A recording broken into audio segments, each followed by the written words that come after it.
Obviously, we've looked at the Western perspective. We've looked at how Ukraine are dealing with this this morning.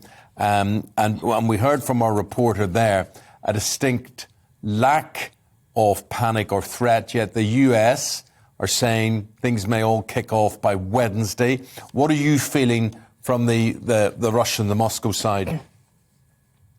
Yeah, the Kremlin has been saying all through this crisis that it has no plans to invade Ukraine. It's said that all its military moves, all these troops that it's building up on the border are defensive.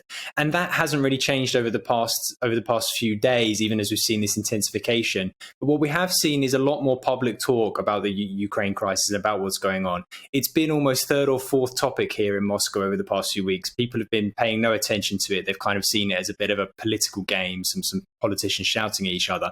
Over the past few days, they've started to realize this could be very serious. We've heard the criticism of the West step up in terms of they're talking about it being peak hysteria in the Western media and in the Western intelligence circles.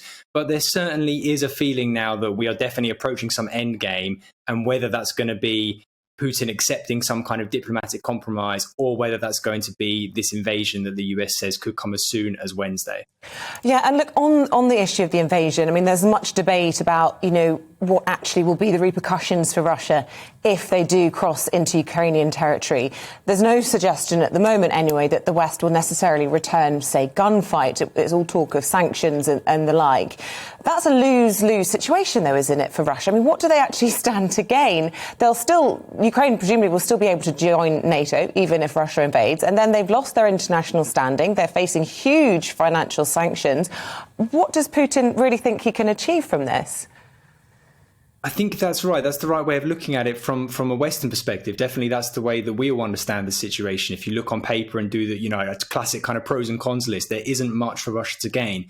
But we have to remember that isn't how Moscow sees the situation.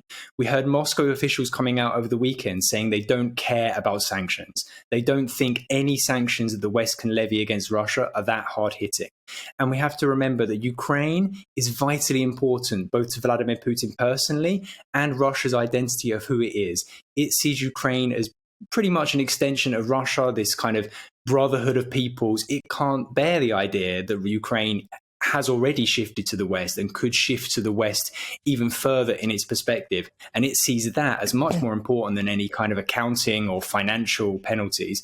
Now, the irony is, through all their rhetoric, through all their military posturing, Russia has, over the past 8 years and over the past few months, pushed Ukraine and other countries a lot closer to the West through this. So it really is backfiring even on that sense. But we have to remember how much more this is than just an economic decision for Moscow.